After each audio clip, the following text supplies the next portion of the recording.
other places where you have really significant damage as well outside of this general area. We were very fortunate to have good coordination with the White House and with FEMA from the very beginning of this. We declared a state of emergency last Friday, September 23rd. This was a disturbance out there by Colombia. And then the next day, we got a major disaster declaration approved by the president, and we really appreciated that. And that basically set off the massive mobilization that we had ready to be able to respond to this storm. As of now, there have been over 2,500 rescues effectuated. There have been close to 100,000 structures in the most hard-hit areas that have been searched. We've deployed resources that were pre-staged and are now in the field for food, water, and other types of supplies. There's 28 different points of distribution across the affected areas. 45 million bottles of water have been served, 2 million pounds of ice. We had, prior to the storm, 42,000 linemen stationed throughout Florida ready to be on site to restore power as soon as the storm has passed. Today, we have over 97% of the state that has power. Here in Lee County, of course, one of the hardest hit areas, Florida Power and Light has restored 85% of its Lee County customers. Of course, this area is going to proceed once the search and rescue in Fort Myers Beach, which is also an FPL area. The Lee County Electrical Cooperative has accepted mutual aid the state has arranged for linemen from other co-ops, from Duke, and from FPL to assist in restoring to customers throughout Lee County. And so I said I wanted this to be the lineman capital of the world. We have thousands of linemen in places like Cape Coral working really hard to get that power back on. We've also, because of the bridge situation with the causeway in Sanibel, as well as the bridge in Pine Island, we were airlifting linemen onto both of those islands to be able to start surveying the damage and creating a plan for restoration. I will tell you that I was in Sanibel today. You can go over it in a helicopter and you see damage, but it does not do it justice until you are actually on the ground and you see concrete utility poles sawed off right in half, massive power lines everywhere, massive amounts of debris. So that's going to be a really significant effort. But our view is we want to start that as soon as possible and not wait until the causeway is repaired. Charlotte County, FPL estimates full restoration very soon. We've deployed 375 Starlink internet devices that Elon Musk has provided. He's repositioned their satellites. We now have internet at all the pods, all the EOCs, all the key places, and also some places throughout the communities. Our Florida Department of Transportation has cleared 5,000 miles of roadway. And when Pine Island was severed from the mainland, we went out and met with those folks on Friday of last week. And what they said was, we just need to get back and forth from the island. Is there something we can do to either do ferry service or the bridge? So we talked with Florida Department of Transportation. We said we can restore and provide a temporary bridge. So we did that, and that opened today. So Pine Island is now restored to the mainland. There was some talk that they just had to get off the island. That's not who these people are. They are island people. They're not leaving their homes. And so we're happy to be able to have done that. We also just executed a contract for emergency repairs to the Sanibel Causeway. So that's going to take a little bit longer. We anticipate it being done this month in October, and that will provide access back onto Sanibel. In the meantime, we have been airlifting support assets. We'll continue to do that also by boat, but we're optimistic to be able to get at least a temporary fix so that we can start to bring in even more support. And flowing from that is our Division of Emergency Management has put command and control elements in all the barrier islands. So Sanibel now has a C2 element right there.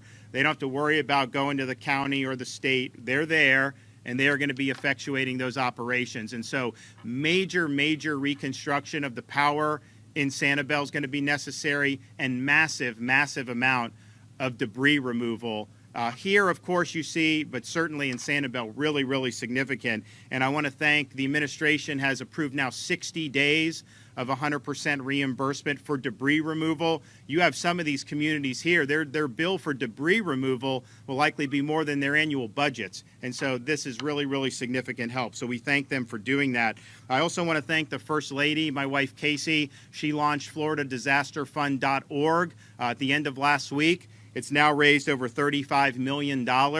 As much as we appreciate all the state agencies that are offering assistance, FEMA that can offer assistance, those are based on regulation and law, and there's some people that may not fit into those wickets. Well, we now have mobilized private charities with a lot of money and growing to be able to help people in really tough circumstances.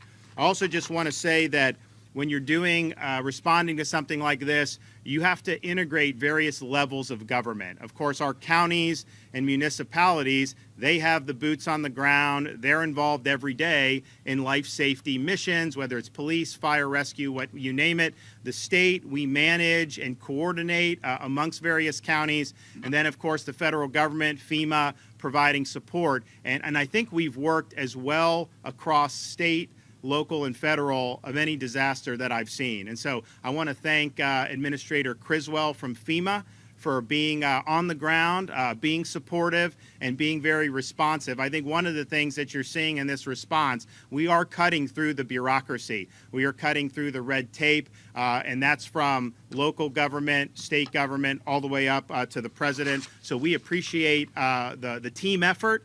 This is something that is these storms come, they're on the horizon, you kind of project, hey, it could be really bad. Oftentimes it doesn't necessarily get to that level. Well, this was the full Monty. I mean, the storm surge that you saw through here met the expectations, the highest expectations, and you've seen what significant damage that can do.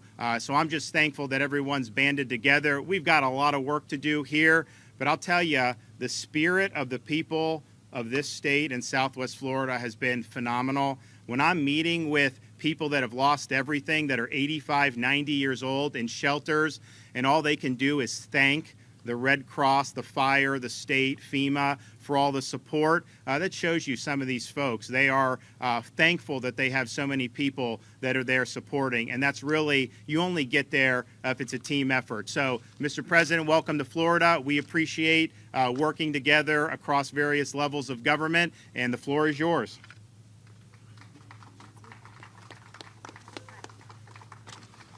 Well, Gov, the First Lady, thank you very much for the hospitality. And, I want to thank the mayor and the county chair. Cecil took me on a little helicopter ride, and we went out to Sanibel Island and all across. And I'm sure it's much worse on the ground, but you can see a whole hell of a lot of the damage from the air. And you can imagine, because unfortunately, I've been to a lot of disaster areas in the last couple months, last 6 months. More fires have burned in the west and the southwest, burned everything right to the ground than the entire state of New Jersey, as much room as that takes up. And the reservoirs out west are down to almost zero. We're in a situation where the Colorado River looks more like a stream. There's a lot going on. And I think the one thing this has finally ended is a discussion about whether or not there's climate change and we should do something about it. But folks, I also want to, Jill and I have had you all in our prayers, and I mean that sincerely. And we're here today because we wanted to tell you in person that we're thinking of you and we're not leaving. We're not leaving until this gets done. I promise you that. When you walk around here, what's left of Fisherman's Wharf, and you don't have to have much of an imagination to understand that everything is historic, titanic, and unimaginable storm just ripped it to pieces. You got to start from scratch, got to move again. And it's going to take a lot of time, not weeks or months. It's going to take years for everything to get squared away in the state of Florida, to fully recover and rebuild. We're here today with Governor DeSantis and Senator Rubio and Senator Scott and Congressman Donald. Today we have one job, and only one job, and that's to make sure the people of Florida get everything that they need to fully, thoroughly recover. We're one of the few nations in the world that, on the basis of a crisis we face, we're the only nation that comes out of it better than we went into it. And that's what we're going to do this time around. Come out of it better, because this is the United States of America, and I emphasize united. We've seen extraordinary cooperation at every level of government, as the governor has said, and the cooperation began before the storm hit. Number one priority was saving lives. At the request of the governor, I signed an emergency declaration. Let's see if this thing works. Is this one working? I signed an emergency declaration that prepositioned federal assets, including food and water and generators, not only in Florida but in other states, so be ready if the worst happened, and it happened. We also prepositioned the largest number of search and rescue teams ever assembled in the United States. Ever assembled in the United States. And FEMA, the Pentagon, the Coast Guard, other agencies, so we can be ready to respond immediately, working with state and local officials. And the search and rescue teams have knocked on nearly 70,000 doors and rescued over 3,800 people. Yesterday, Lee County alone, the search and rescue teams examined 24,000 structures just in this county, making sure we're accounting for everyone who still may be trapped. We have over 4,000 federal personnel on the ground as I speak. The Army Corps of Engineers is providing emergency power to hospitals across the state, nursing homes, water treatment plants, to make sure these facilities are able to continue to operate. Tens of thousands of utility workers all across America, not just in Florida, all across America responded to the call from Florida that needed help. Thousands from all across America, working around the clock to get power restored. This is about America coming together, and I really mean it. America coming together. FEMA has also delivered, as has been mentioned, 4 million meals, more millions of bottles of water, and making sure that you have the immediate necessities. But we know from experience, I know from experience, how much anxiety and fear and concern there are in the people. We didn't lose our whole home, but lightning struck, and we lost an awful lot of it about 15 years ago. And we had a lot to go to. We had relatives nearby. It wasn't like everything was wiped out. But we know the feeling, that feeling about, where am I going to put my head down on a pillow tonight? How's that going to work? Is my kid going to be okay? Is he going to be able to go back to school? Am I going to be able to build my home? Will the insurance cover it? If I don't have insurance, God knows, what am I going to do? And you know, we're working to speak to all those issues because they all warrant immediate responses. I've instructed my administration to bring every element, I mean every element of the federal government together to help with immediate needs and long-term rebuilding. Yesterday, we opened a disaster recovery center right here in Lee County. 3 more will be open in this part of the state by tomorrow, and with more to come. And the state is co-locating insurance villages at the same center. So you're not sure what your insurance circumstance is, you're not sure what you're going to get, you can show up and determine in one place, meet with your insurance company, and also apply for federal assistance at the same time. From FEMA to Small Business Administration to the Department of Housing and Urban Development, there are many ways we can help, and we've already started. Already 200,000 Floridians, 200,000 families, I should say, have registered for urgent assistance, like buying food, getting their prescriptions, and clothing, basics. And how many of you lost your businesses? Well, insurance may not cover everything, may not cover the full cost. So we're in a position, some of the folks are going to have lost their homes as well. And the question is you have insurance and we'll cover the cost.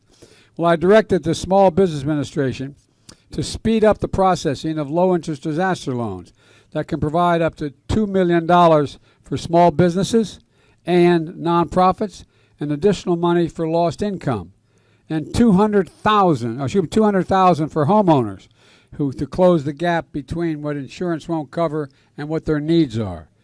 And that's in around 1.5% interest rate.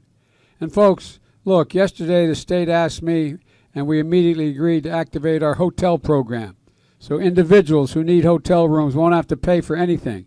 I know there's not many around here, but they can go to the nearest hotel and not have to worry about paying anything and just have the coverage.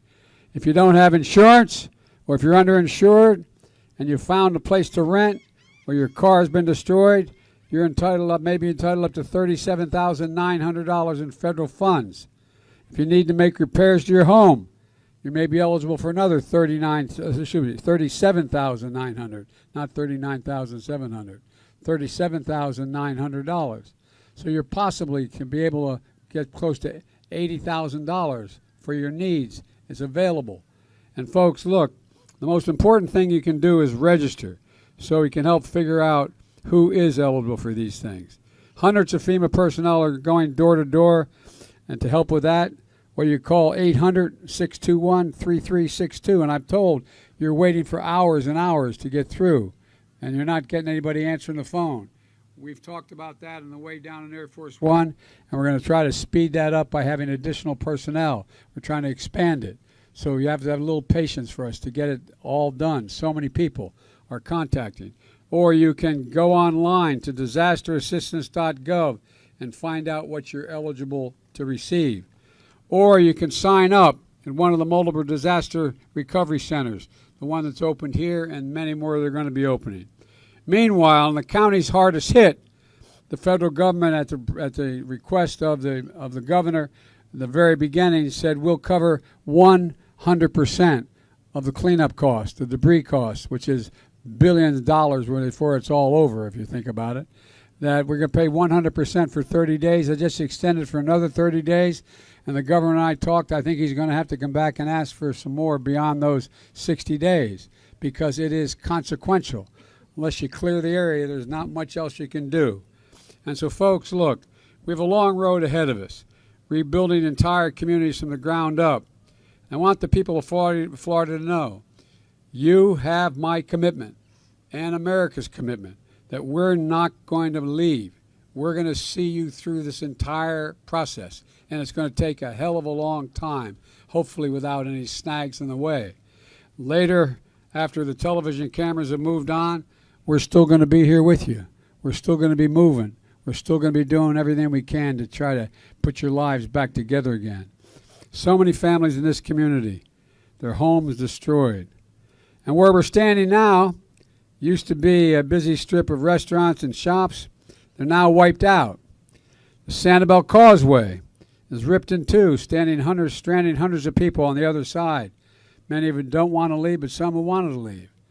We're in a situation where in Lee County alone, initial reports say 11 schools are significantly damaged and 3 are going to have to be rebuilt. And today's Yom Kippur. Many members of Florida's Jewish community can't gather at their holiest day today, and because they're displaced and their homes are gone and their synagogues are not available. Long term, major disaster declaration I approved on September 29th is going to help rebuild schools, libraries, parks, and public community centers. We have the money to do that, and you're qualified to get that done. We're going to help rebuild roads and bridges and public water systems. We've already allocated funding from the infrastructure law that I signed to continue making Florida's power grid more resilient than it is now, to ensure that power comes back on faster and reduce the cost of repairs and rebuilding, because there will be more storms. There will be more storms. When I was vice president, we provided Florida with $200 million to install a smart grid technology, and as a result, the power is being restored quicker in Florida today than it's ever been restored when it's gone out. Florida's already set to receive $13 billion over the next 5 years in federal funding for highways and for bridges. And the key here is building back better and stronger to withstand the next storm. We can't build back to what it was before. You got to build back better because we know more is coming. I was talking to someone who was on Sanibel Island saying that as he walked around, he noticed that those homes that were built later and had different roof and different foundations, they did very well. They survived. We can build to withstand the kind of things that you've faced of late. And folks, it's going to take the federal, the state, and local partners and the private sector working together. And here's the deal. I promise you we're going to be with you every step of the way. The people of Florida, to all of you, we're in this together. This is the United States of America. The United States of America. It's not something else. So thank you all, because a lot of people around the country are going through similar disasters. As I said to a couple of the folks I was talking to, and I'll end with this. You know, I've been out, I guess now 9, 10, maybe, depending how you count them, 12 major disasters around the country. You know, more timber, more homes, more buildings, more police stations, fire stations, etc., have burned to the ground in California, Oregon, Wisconsin, Oregon, Washington State, Idaho, down in New Mexico and Arizona, than makes up the entirety of the state of New Jersey. To the ground, gone, gone. And so the thing I plead with you to do, and I'm sure you will, we're going to get you all through this. You're going to get it because of the grit of all of you. But when you get it done, when you hear it happen somewhere else, remember, this is the United States of America. We're all in this together. Thank you.